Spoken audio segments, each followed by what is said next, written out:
capítulo 5 de los Gálatas, para acabar en esta mañana el estudio sobre las obras de la carne. Las obras de la carne. Hemos visto hasta este momento 15 manifestaciones que nuestra naturaleza caída tiene. Y hemos visto en el capítulo 5 de Gálatas, que dice el versículo 17 al versículo 21, porque el deseo de la carne, vemos aquí en este pasaje que la carne tiene deseos, anhelos. El deseo de nuestra carne, esa carne que dice Romanos 7, que acabamos de leer también, este deseo es siempre y siempre será en contra del Espíritu. Y el del Espíritu es contra la carne. Y estos se oponen entre sí, para que no hagáis lo que quisierais. Pero si sois guiados por el Espíritu, no estáis bajo la ley.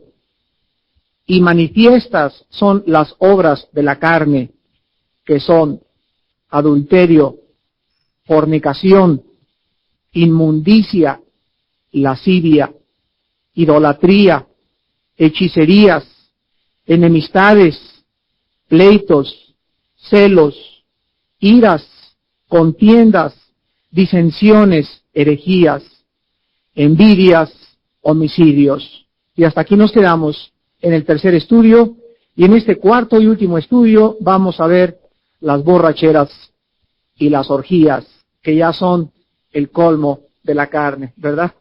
Ya es el último grado ya de la carne. Muy bien, antes de comenzar a entrar a este pasaje y estas dos últimas manifestaciones de la carne, solamente quiero que observen ustedes en el versículo 17 de qué forma se retrata la vida cristiana. La vida cristiana es un conflicto. La vida cristiana es una guerra. La vida cristiana es una lucha entre dos fuerzas dentro de nosotros. La Biblia le llama a estas dos fuerzas, a una le llama la carne y a otra le llama el espíritu. Y la Biblia dice que el cristiano, aún teniendo la naturaleza divina de Dios, mediante el Espíritu Santo que nos ha dado, Dios no extirpó la carne dentro de nosotros. Dios no erradicó el antiguo corazón perverso y maligno con el cual nacimos. Dios lo dejó ahí. Lo único que hizo Dios fue poner dentro de nosotros una fuerza superior, que en Romanos 8 se llama la ley del Espíritu de vida en Cristo Jesús. Entonces, la ley del pecado, con la cual nosotros nacimos, está presente dentro de la vida del cristiano. Y Dios, repito, no sacó el corazón, en otras palabras, no nos hizo perfectos en la carne, nos hizo perfectos en el espíritu. Pero la mente está siendo renovada y la carne, la antigua naturaleza, nunca será erradicada hasta el último segundo en que nos encontremos al lecho de la muerte. Hasta que Dios nos entregue un cuerpo glorificado, tendremos dentro de nosotros esta antigua naturaleza caída, traicionera y viciada, que constantemente nos quiere dar un golpe de estado. Cuando Jesucristo entró a nuestra vida, Él derrocó a la carne, pero la Biblia nos alerta y nos advierte, cuidado, porque no se ha dado por vencida. Todos los días está tramando, planeando la forma de engañarnos, la forma de apuñalarnos, el día en que le demos la espalda y que creamos que ya somos más que vencedores, estamos muy equivocados. Nosotros, dice Pablo en Filipenses 3, somos como los que no tienen confianza en la carne, mas en el Espíritu. Y los que crean que están de pie, miren que no caigan, porque si estamos en pie, nada más es porque estamos viviendo en el Espíritu. Deja de vivir en el Espíritu, deja que el Señor te controle y vas a regresar y van a manifestarse en tu vida cualquiera de estas 17 obras de la carne. Veamos pues las borracheras, y aquí se usó la palabra griega mete, o sea, métele a todo, ¿verdad? Mete, pero aquí es mete nada más, M-E-T-H-E, mete. Y significa literalmente beber en demasía, beber continuamente o beber hasta embriagarse. La mayor parte de la gente, y estoy hablando desde luego de los no cristianos, buscan en el licor ¿qué cosa? La mayor parte de la gente, y nosotros mismos los cristianos, antes de conocer al Señor, nos embriagábamos, muchos, no todos. En mi caso particular, yo casi fui un alcohólico a los 20 años de edad. ¿Y qué cosa buscaba en el alcohol y qué cosa busca la gente en el alcohol? Buscan solamente, escúchenme muy bien, un anestésico. Un anestésico, una droga, porque el alcohol es una droga, que pueda hacernos escapar de la realidad. La gente no tiene el valor para vivir la vida en sus 5 sentidos. Por eso ustedes ven en todas las películas que cuando los héroes llegan, por ejemplo, llega Frank Sinatra, ¿verdad?, y a su cuarto y le dicen una mala noticia: se ha caído este casino, un trago, por favor. Llegan a la cantina los vaqueros y tienen enemigos, y lo primero que se echan son 2, 3 tequilas antes de agarrarse a balazos. Una decepción, vamos a echarnos la del estribo, compadre. Y constantemente ante las decepciones amorosas, ante los problemas de la vida, para huir y no poder enfrentar la vida en sus 5 sentidos, la gente busca un anestésico. Los que toman en el licor, los que se drogan en la droga, etcétera, etcétera. Las decepciones amorosas en otra mujer que no es tu esposa, y así el hombre es un cobarde por naturaleza. La Biblia dice que por naturaleza somos cobardes, pero Dios no nos ha dado un espíritu de cobardía. Y el Espíritu Santo que Dios ha enviado a vivir dentro de cada uno de nosotros tiene que manifestar lo contrario a la carne, que es la cobardía, y el Espíritu de Dios es un espíritu de dominio propio. Es un espíritu de poder, es un espíritu de amor. Entonces, el cristiano ha recibido el Espíritu de Dios para que cuando el cristiano enfrente decepciones amorosas, decepciones entre los amigos, traiciones, desilusiones, inmoralidades, que el trabajo no busque ya en la antigua manera de vivir en la carne aquello que el Espíritu todos los días está listo a proporcionarnos. La palabra consolador que Jesucristo usó en el capítulo 14 de Juan es paracletos, y esta palabra significa el que acude a la ayuda de alguien para poder animarlo, consolarlo y levantarlo de su desilusión. Entonces el cristiano ha encontrado en Dios su fortaleza, su roca, su castillo, su pronto auxilio en todas las tribulaciones. Ya no necesitamos los cristianos ser cobardes otra vez para huir de la vida y refugiarnos en algo tan falso como es el alcohol. Ahora veamos algunas características del alcohol en la Biblia, y antes de entrar resumimos entonces que el borracho es el peor cobarde que existe en este mundo. ¿Oyeron? Pero a los ojos del mundo es el más macho y el más valiente. Y recuerdo muy bien, ¿verdad?, antes de que yo fuera cristiano también, que era una cobardía, nos decían fresas los que no tomábamos. Pero qué cosa tan distorsionada o qué perspectiva tan equivocada tiene el ser humano de las cosas de Dios. La perspectiva de Dios es todo lo contrario. A los ojos de Dios es el peor de los cobardes, porque precisamente tiene que recurrir al alcohol para enfrentar la vida. Pero a los ojos de Dios, el hombre valiente es aquel que solo le pide ayuda al Espíritu de Dios para poder enfrentar la vida con la ayuda del Señor Jesús. Veamos en primer lugar en el capítulo 23 del libro de Proverbios. Proverbios capítulo 23. Las consecuencias del alcoholismo, las manifestaciones del alcoholismo, pero principalmente la irracionalidad del alcoholismo. Dice Proverbios 23, versículos 29 al 35, las siguientes palabras: ¿para quién será el ay? ¿Para quién el dolor? ¿Para quién las rencillas? ¿Para quién las quejas? ¿Para quién las heridas en balde? ¿Para quién lo amoratado de los ojos. Para los que se detienen mucho en el vino, para los que van buscando la mistura, no mires al vino cuando rojea, cuando resplandece su color en la copa. Se entra suavemente, mas al fin como serpiente morderá, y como áspid dará dolor. Tus ojos mirarán cosas extrañas, y tu corazón hablará perversidades.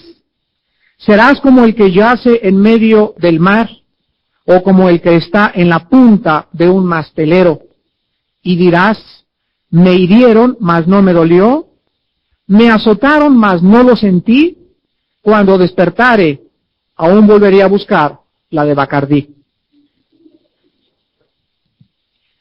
Quiero que noten ustedes en el versículo 29 que en primer lugar todas las consecuencias del alcohol son dolor.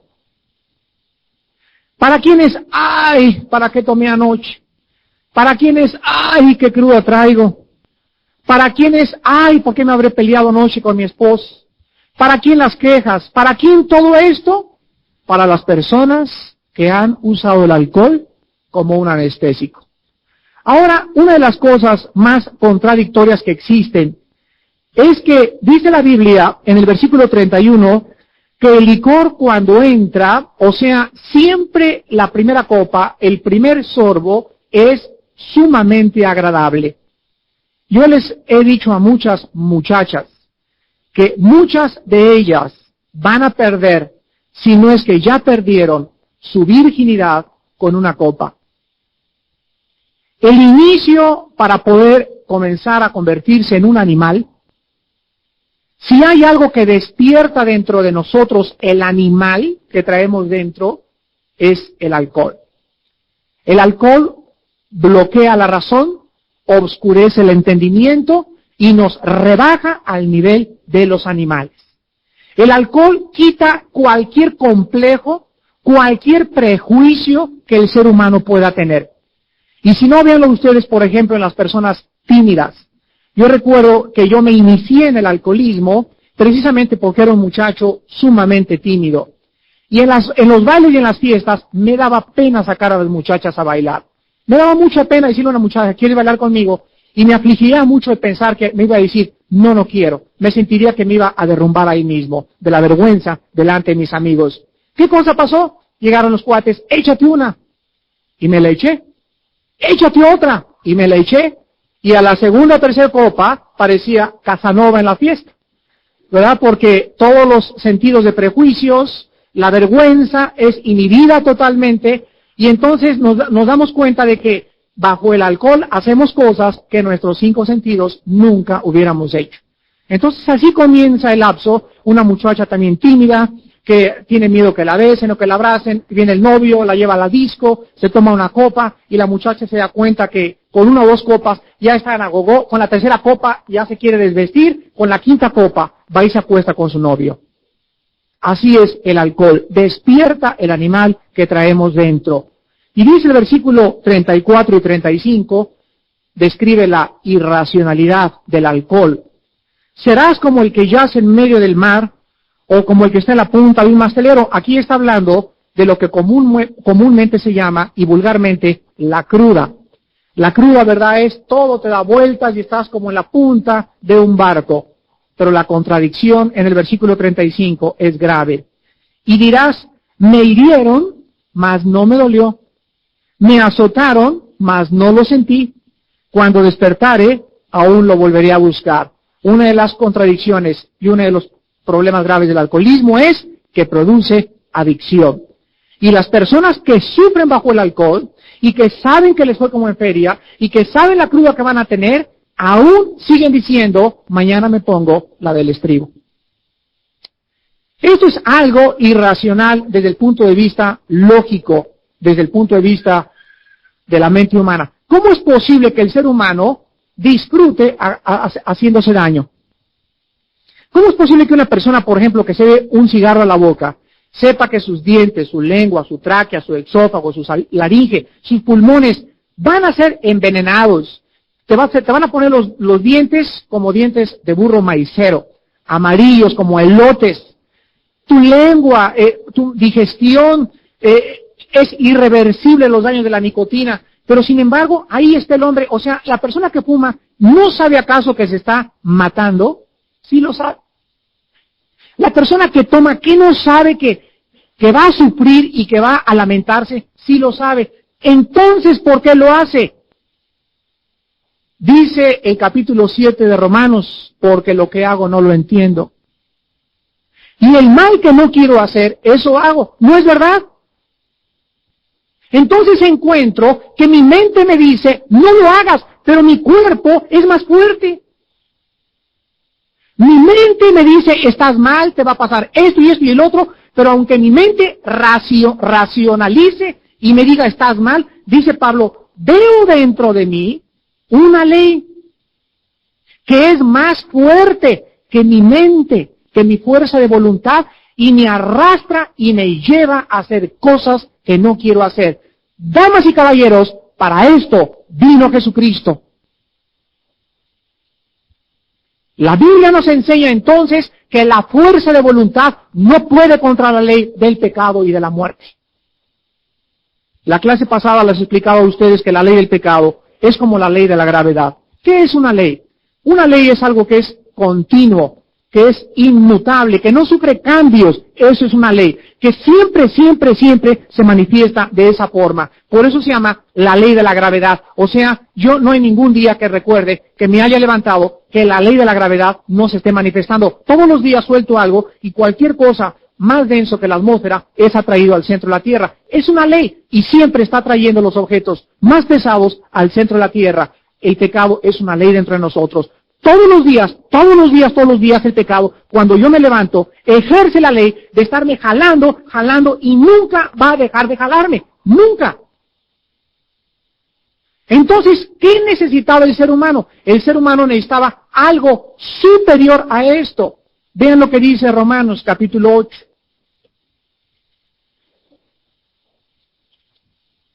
Era imposible que nosotros, con la fuerza de voluntad, con los mejores propósitos, pudiéramos vencer el pecado. No es cierto, es más fuerte que nosotros. Dice Romanos 8, explicando lo que está diciendo en el versículo 2 y 3, porque la ley del Espíritu de vida en Cristo Jesús me ha librado de ¿qué cosa? Vean ustedes que tuvo que entrar en operación, escúchenme por favor muy bien, tuvo que entrar en operación dentro de nosotros otra ley. Y así como el pecado es una ley que todos los días está ejerciendo su influencia en contra de mí, al entrar otra ley superior al pecado, la carne no es superior al pecado, tenía que ser una ley superior, y esta ley es la ley del Espíritu. Al recibir yo a Jesucristo, así como todos los días me jala la carne, así también la ley del Espíritu todos los días me jala y me dice, no lo hagas, no lo hagas. Por acá me dice, hazlo, por acá, no lo hagas, hazlo, no lo hagas. Todos los días dentro de mí encuentro una cosa que me jala a un lado y otra cosa que me jala al otro, y me encuentro en un conflicto porque estoy en medio. Dice el versículo 3, ¿por qué tenía que operar una ley superior? Porque lo que era imposible para la ley. ¿Qué cosa era imposible para la ley? La ley dada a Moisés no podía reformar a nadie. La ley no podía hacer santo a nadie. La ley no podía darnos una nueva naturaleza. La ley solamente nos revelaba el pecado. Cuando Dios le dio los 10 mandamientos a Moisés, Moisés le leyó al pueblo de Israel y le dijo, amarás a Dios, mandamiento número 1, número 2, no tendrás ídolos ni tendrás falsas imágenes, no matarás, no adulterarás, no fornicarás, etcétera, etcétera. Y el pueblo dijo, está bien, Señor, vamos a cumplir tu ley. No se conocían. No se conocían, qué tontos, ¿verdad? Van a guardar mi ley, y todo el pueblo dijo, así lo haremos. Y el cielo y la tierra están testigos que así lo cumpliremos. Entonces el pueblo de Israel llevaba la ley de Dios. Y se comenzaron a dar cuenta que pasaba una muchacha y ¡boing! Se les iban los ojos. Ah, pero dice no matarás, y otra vez los ojos. Pero me dice que no matarás, que no fornicarás, y otra vez los ojos. Y el pueblo de Israel descubrió que la ley no los podía hacer buenos. La ley solamente les decía que el adulterio era pecado, que fornicar era pecado, que codiciar era pecado, etcétera, etcétera. Pero la ley no podía cambiar a nadie, porque la ley solamente revelaba la ley moral de Dios. Entonces, dice la Biblia, lo que era imposible para la ley, por cuanto era débil por la carne. Es imposible vivir bajo la ley, no vamos a poder. Es imposible salvarnos por las buenas obras, no vamos a poder. Entonces, ¿cómo solucionó Dios el problema de la debilidad de la carne? Aquí lo dice Dios, enviando a su Hijo en semejanza de carne de pecado, y a causa del pecado condenó al pecado en la carne ¿de quién? De su Hijo Jesucristo. Jesucristo viene al mundo y Dios lo levanta entre el cielo y la tierra, y entonces todos tus pecados y todos mis pecados, Dios los pone en el cuerpo de su Hijo Jesucristo. Y cuando Jesucristo lleva la paga del pecado y el pecado lo mata y lo hace maldición y lo separa del Padre, ahora Dios nos dice, vengan para acá, ven para acá Mario, ven para acá Abel, ven para acá Armando, y te voy a llevar a enseñarte quién cumplió la ley. Y nos lleva a la cruz del Calvario y nos dice, miren hijitos, él, mi hijo, cumplió los 10 mandamientos. No ha habido nadie más que Cristo, ni ninguna virgen, ningún santo, ningún papa, nadie ha cumplido los 10 mandamientos. Solo Jesucristo los ha cumplido. Y Él nos lleva a la cruz del Calvario y nos dice, Él los cumplió, entonces ustedes necesitan creer en Él y la justicia de Él, la santidad de Él, yo se las doy cuando lo reciban en su cuerpo. Y cuando yo recibo a Jesucristo, entonces yo soy justo delante de Dios, no porque lo sea en la práctica soy injusto, sino porque Él vive dentro de mí. Y eso lo dice el versículo 4, para que la justicia de la ley, ¿de cuál ley? La justicia que la ley mandaba, se tenían que cumplir los 10 mandamientos. Nosotros no podíamos, alguien los cumple en nuestro lugar, entonces Dios nos da por imputación lo que nosotros no merecíamos, la justicia o la justificación por la fe, no por las obras. Por cuanto por las obras nadie podría ser justo delante de Dios. Vean ustedes en Efesios capítulo 5, que otra consecuencia del alcohol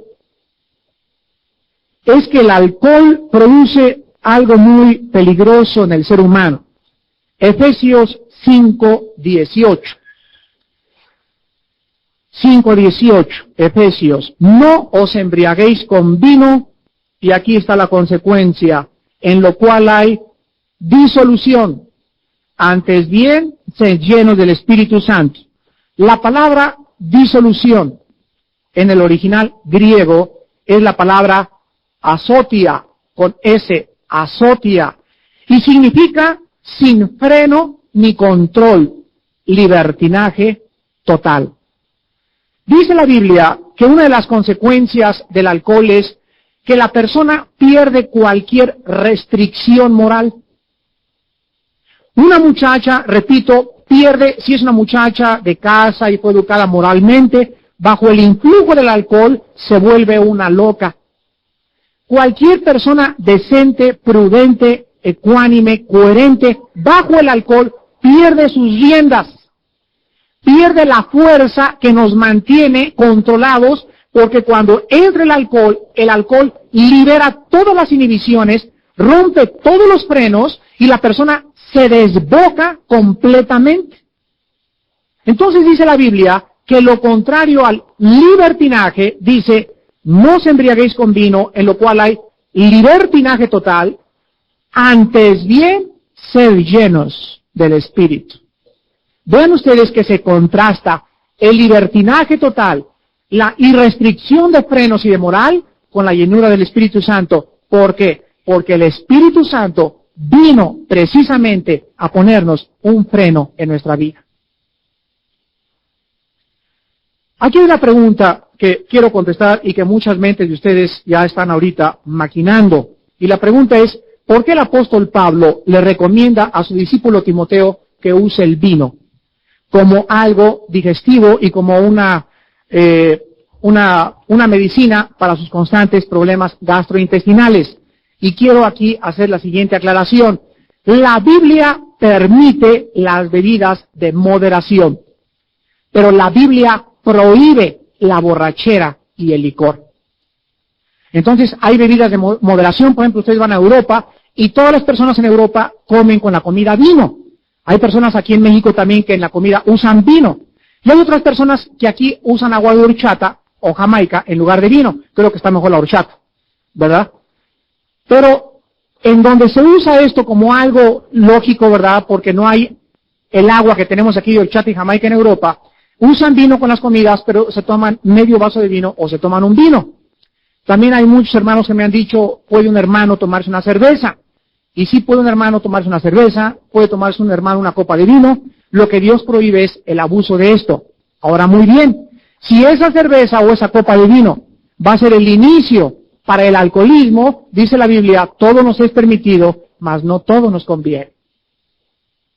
Yo recuerdo a un familiar nuestro que teníamos, que llegó a la casa a visitarnos, cuando mi esposo y yo vivíamos ahí en la Ciudad de México, en el fraccionamiento Arboledas, y era una persona, ¿verdad?, que si olía una loción así de rasurarse, se la bebía.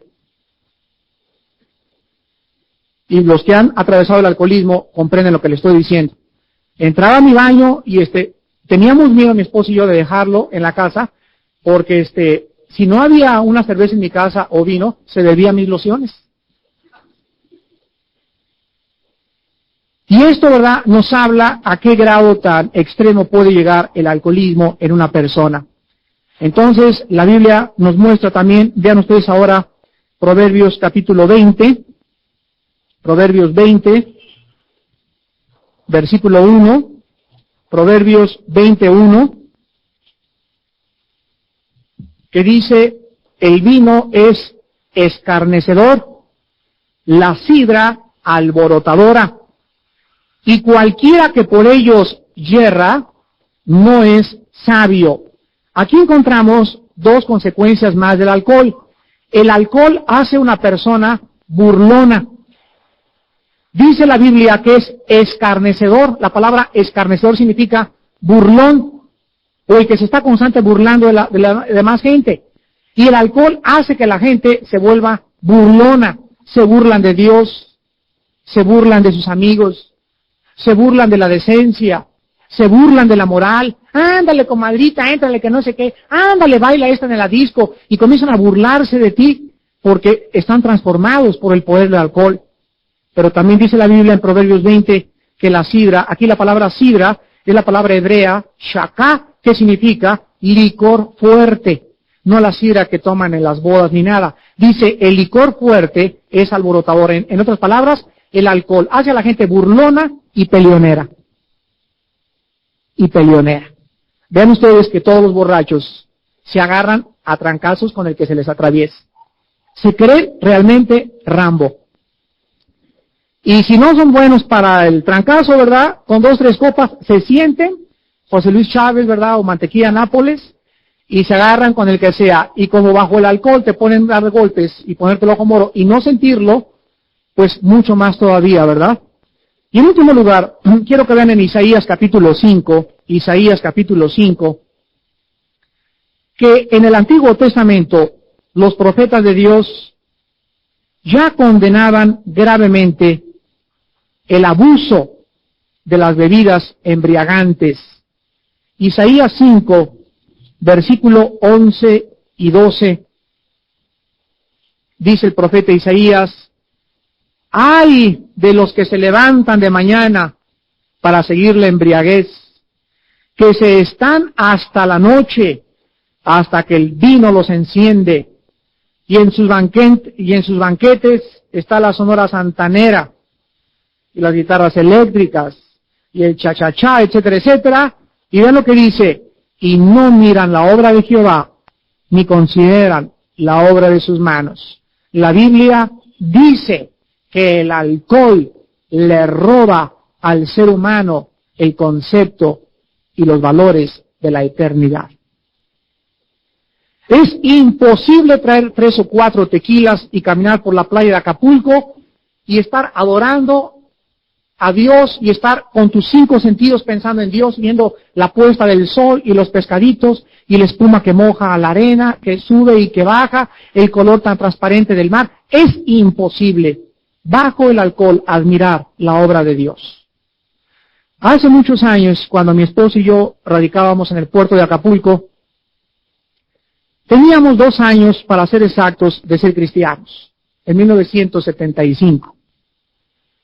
Y teníamos 2 años que no íbamos a ninguna discoteca, porque aparte de eso, pues vivíamos allá en una cabañita muy pobre, muy humilde, donde yo casi no tenía trabajo, con los 4 niños, que eran chiquitos nuestros hijos. Y pues yo andaba predicando en los mercados, pues comíamos lo que encontrábamos, etcétera, etcétera. Y durante todo ese tiempo, pues ni dinero teníamos para ir a las fiestas ni a las discotecas, ¿no? Y a los 2 nos encantaba el baile antes de ser cristianos, y el danzón, y el cha-cha-cha y toda la cosa. Y en eso llega mi madre de México, y un día nos dice, más bien me dice a mí directamente, mira nada más cómo tienes a tu esposa.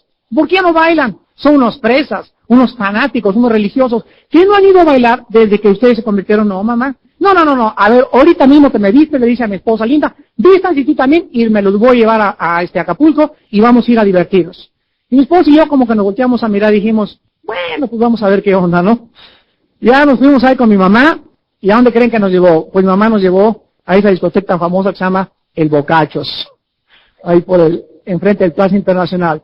Y entramos mi esposo y yo, después de ser 2 años cristianos y no haber ido a ninguna fiesta, y cuando entramos al Bocacho, cuando vimos a toda la gente, y las muchachas aquí besándose con uno y echando de los perros al otro, y vimos un ambiente, miren, palabra, se los juro, que creímos que estábamos en un zoológico.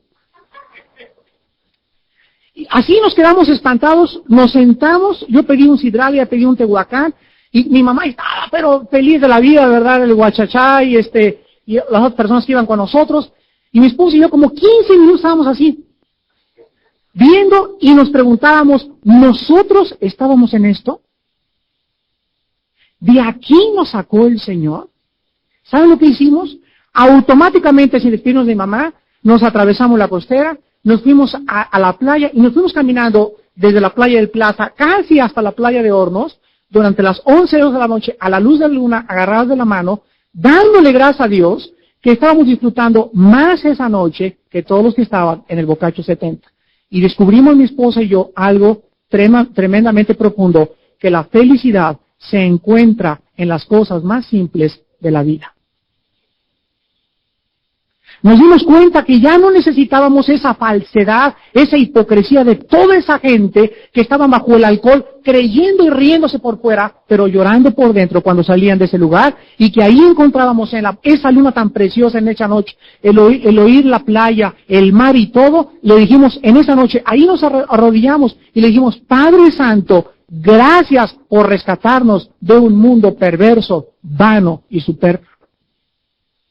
Y desde esa vez comprendimos, ¿verdad?, que no necesitábamos volver jamás a pisar una discoteca o una fiesta del mundo. Y desde esa vez hasta la fecha, ahí está mi esposa atrás sentada de testigo, jamás regresamos a una discoteca.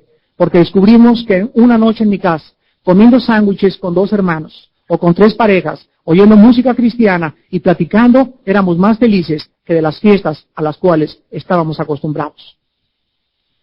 Y en último lugar, veamos las orgías. La orgía es la palabra griega komos, con K, komos, no cosmos, komos, K-O-M-O-S. Y la palabra orgía significa libertinaje total, sin restricción ni control en el tomar, en el beber, en el bailar y en el uso del sexo. Esto es una orgía. En otras palabras, una conducta totalmente licenciosa, sin freno, sin control en ninguna de las cosas que Dios quiere que tengamos un freno, como son el dormir, el comer, el beber y el uso del sexo. Para que ustedes se den cuenta que es una orgía, los que no han ido a una orgía, o no necesitan ir realmente a una orgía. Tú puedes vivir una orgía en tu propia vida. Pero para darles un ejemplo más claro, en Roma antigua, todos los días había orgías. Les voy a decir a qué grado llegaba el libertinaje total del ser humano en tiempos de los Césares. Hacían los banquetes, y en ese banquete, en primer lugar, había lo que quieras de comer, lo que quieras de beber, y la muchacha que cualquier romano quisiera tener. Los romanos llegaron al grado tal, escribe Flavio Josefo, Plinio y Tácito, escritores contemporáneos de los tiempos de Roma, que los romanos, para probar de todo lo que había en una mesa había camarones, langostinos, al mojo de ajo, a la veracruzana, pavo, pato al horno. Entonces el romano llegaba ahí y decía, en esta noche quiero probar de todo. Entonces comía pato y se llenaba. Se metían al baño, se metían una pluma, volvían el estómago para seguir comiendo. Cuando sentían que estaban pero bien metidos, ¿verdad? Y estaban totalmente borrachos, volvían el estómago, tomaban jarras de agua para limpiarse, para seguirse emborrachando, y duraban aproximadamente 8 y 10 días estas orgías. Muchos de ustedes dicen, bueno, yo no necesito meterme la pluma para convertirme en una persona que está comiendo en exceso, pero cualquier persona de ustedes que no tiene una restricción en el comer, en el dormir, en el beber y en el uso del sexo, es una persona culpable de comos, de orgías dentro de tu vida. Dice la Biblia que las orgías es el último extremo de la carne. Por eso lo pone como la última obra de la carne.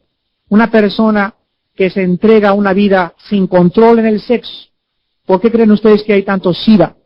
¿Qué creen ustedes que es la homosexualidad?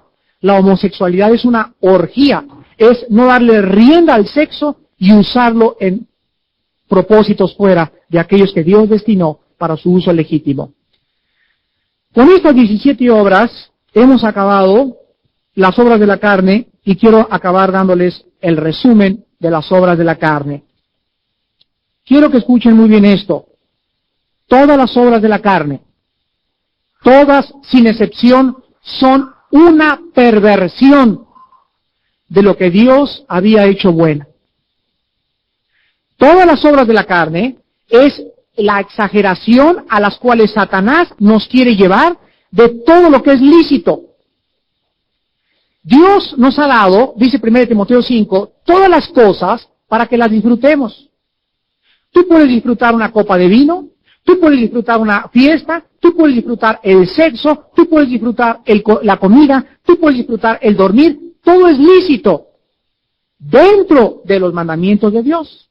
Pero si tú duermes de más, si tú comes de más, si tú tomas más de media copa de vino, si tú usas el sexo fuera de los propósitos de Dios, estás operando en el mundo de la carne.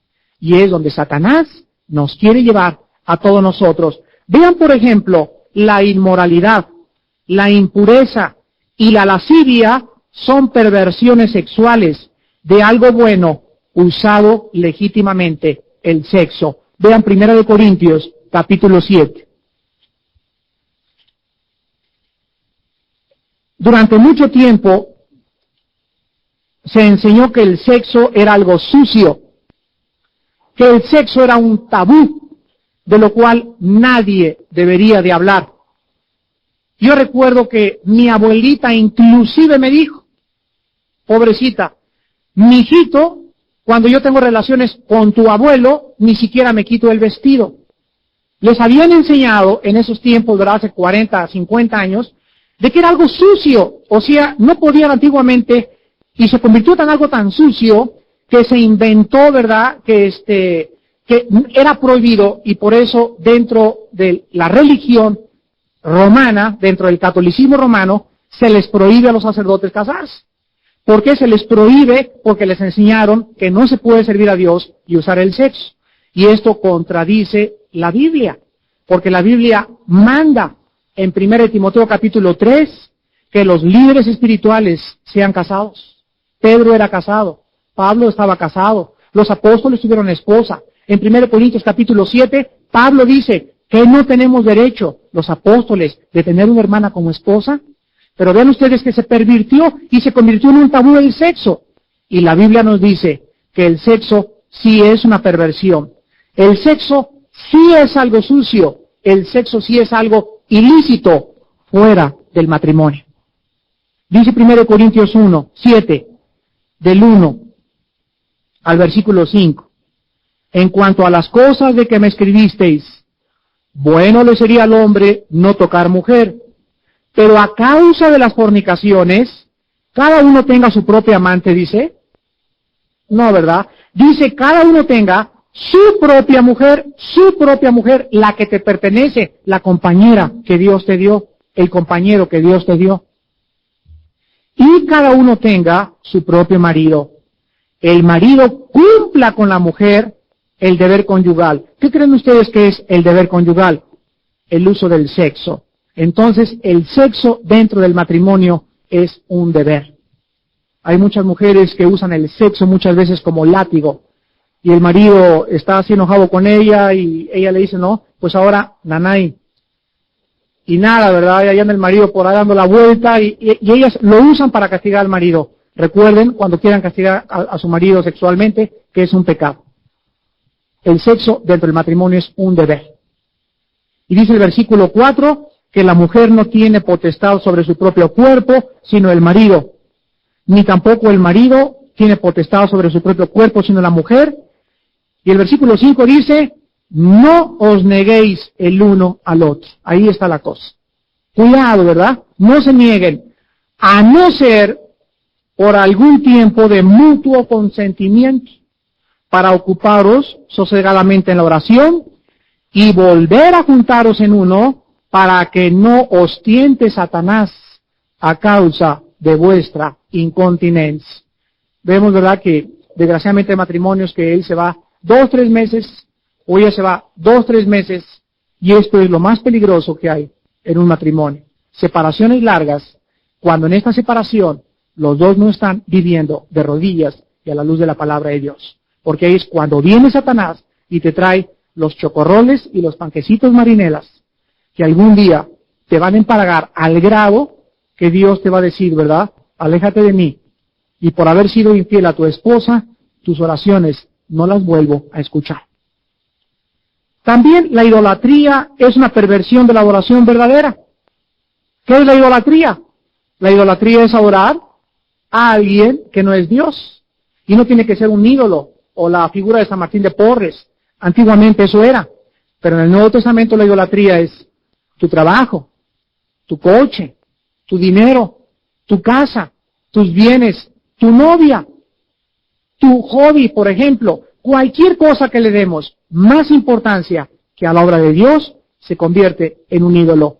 Y la Biblia dice, adorarás a Dios con todo tu corazón, con toda tu mente y con toda tu alma. Si amas más a tu esposa que a mí, si amas más a tu coche que a mí, si amas más a tu mamá que a mí, si amas más a tu familia que a mí, si amas más a tus negocios que a mí, no puedes decirme que me amas. Dios demanda el primer lugar en nuestro corazón. En tercer lugar, la hechicería es una perversión del poder del Espíritu Santo. ¿Qué es la hechicería? Es imitar el poder del Espíritu Santo. La Biblia dice en 2 de Tesalonicenses 2, del 7 al 12, que antes de que Cristo venga, se multiplicarán las falsas señales, los falsos milagros, las falsas sanidades, las falsas apariciones, los sueños de personas que anoche soñé, que se me apareció se me apareció el ángel Gabriel, se me apareció Juan Diego, y tantas cosas que están sucediendo que son la imitación del poder del Espíritu Santo. La Biblia dice que confiemos en la palabra de Dios, que ya no confiemos en apariciones, ni en sueños mentirosos, porque ahora Dios nos habla a través de la palabra. Ahora vivimos con la palabra como una luz y no con las cosas que son imitadas del poder del Espíritu de Dios. Y la envidia, los celos y las disensiones son las perversiones del deseo de hacer el bien. Las enemistades y la ira son perversiones de esa indignación correcta, sin la cual la pasión por el bien no podría existir.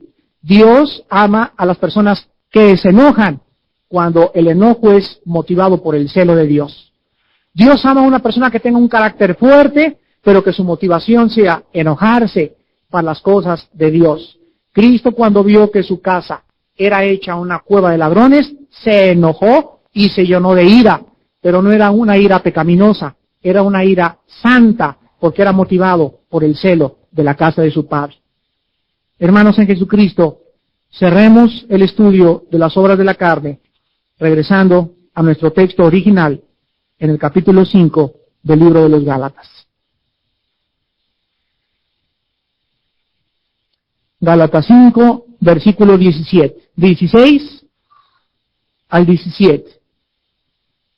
Y concluimos este estudio contestando la pregunta: ¿cómo puedo, hermano, cesar de operar en la carne? ¿Cómo puedo vivir en el Espíritu?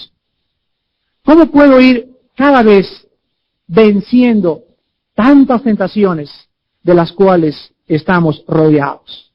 El mismo pasaje nos da la respuesta. Digo pues, versículo 16, andad en el Espíritu y no satisfagáis los deseos de la carne. Aquí la palabra andar es la palabra griega peripateu, que significa normar la conducta. ¿Qué nos dice Dios? Levántense todos los días, búsquenme en oración. Número 1. Levántate todos los días y disciplina mi palabra. Y antes de acostarte, nunca se te olvide, jamás, pedirme perdón por todos tus pecados.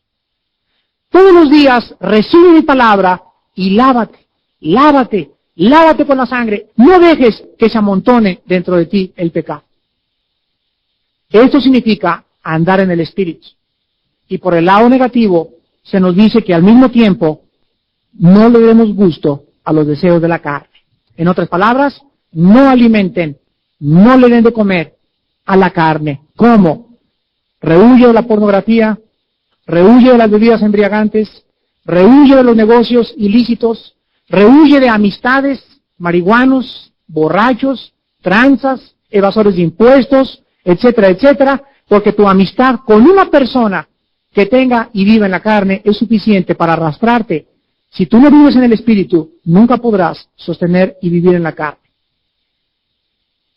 Y antes de decirles, aquí acabó el estudio. ¿Se acuerdan ustedes la historia que les conté hace algunos meses del misionero que llegó al África? Llegó un misionero al África y se convirtió un salvaje al cristianismo. Y el misionero se fue y regresó a los 5 años. Y el misionero le preguntó al salvaje: ¿cómo vas en tu vida cristiana? Y el salvaje le contestó: he descubierto que dentro de mí viven 2 tigres, uno bueno y uno malo. Y el misionero le preguntó: ¿y quién gana? Y el salvaje le contestó: al que alimento más. Entonces, échale de comer a la carne, sigue con tus revistas pornográficas, sigue con las cosas de la carne, y cuando el espíritu quiera vencer, no vas a poder. Porque el tigre malo está así, ¿verdad? Y cuando el tigre del espíritu le diga, el otro dice, cállese la boca. Y aunque quieras, no vas a poder, porque la carne está gorda, gorda. Y pues, ¿cómo no va a estar gorda, gorda, verdad? Ves 3, 4 telenovelas diarias, lees el Calimán, estás viviendo siempre en cosas de esas, y en tu espíritu está totalmente debilitado. Entonces, no le demos de comer a la carne, alimentemos el espíritu y tendremos la victoria en Cristo Jesús. Despidámonos en oración. Padre Santo, te damos gracias por revelar el mecanismo de nuestro ser interior. Te damos gracias porque solo tú, que nos conoces, nos puedes explicar por qué funcionamos, por qué reaccionamos como reaccionamos muchas veces. Y la mayor parte de las veces, tan negativamente. Nos has enseñado, Padre, 3 principios muy importantes. El primer principio es que el pecado es una ley en nosotros. Recordémoslo durante toda la vida. Siempre estará presente dentro de nosotros la carne, todos los días, las 24 horas del día. En segundo lugar, que nuestra fuerza de voluntad nunca podrá vencerla, porque somos débiles, débiles, débiles. Y en tercer lugar, que solo tu Espíritu, solo tu poder nos podrá dar la victoria en Cristo Jesús. Entonces andemos en el Espíritu. Dejemos que Jesús viva nuestra vida. Entreguémosle a Jesús nuestros conflictos, nuestras incertidumbres, nuestros pecados. ¿Habrá alguien en esta mañana que esté practicando la borrachera? ¿Habrá alguien en esta mañana que lleve una vida disipada, sin freno ni control? Tú nunca podrás cambiar, amigo o amiga que me escuchas. Solo el Espíritu de Dios puede en esta mañana, usando la sangre de Jesucristo y su muerte en el Calvario, darte la libertad de la esclavitud y las cadenas de tu pecado. Entrégale en esta mañana tu vida a Jesucristo. A lo mejor no hay borrachos en esta mañana, pero a lo mejor hay adúlteros, o a lo mejor hay jóvenes que viven con sus novios y con sus novias en caricias tras caricias, en beso tras beso, acostándose con ellos y viviendo en la carne. La Biblia dice, tus pecados te tienen que alcanzar, porque la paga del pecado es la muerte. Mas el regalo de Dios es vida eterna en Cristo Jesús. Cualquier persona en esta mañana que quiera entregarle su vida a Jesucristo por primera vez, que esté arrepentido de sus pecados, repita en su corazón estas palabras en la profundidad de tu alma y dile a Dios, mi Señor y mi Dios, perdóname por haber vivido en la carne, por no haber tenido freno en mi vida, porque nunca descubrí que sin ti era imposible vivir para ti. Ahora, Señor Jesús, reconozco mi debilidad, mi incapacidad para dejar el alcohol, la fornicación, el sexo indebido, las orgías, etcétera, etcétera. Y me abrazo a tu cruz y te recibo en mi vida como mi Señor y mi Salvador. Ahora te pido que seas tú, Señor, el que me dé la fuerza interna para vencer el pecado. Rómpeme las cadenas en esta mañana mediante tu muerte en la cruz y dame la libertad que solo tu Espíritu me podría dar. Porque creo en ti como mi Señor y que resucitaste a los 3 días y que ahorita puedes entrar en mi corazón para darme la libertad del Espíritu de tu Padre. Te lo pido, Señor, y te doy las gracias en el nombre de Jesucristo. Amén.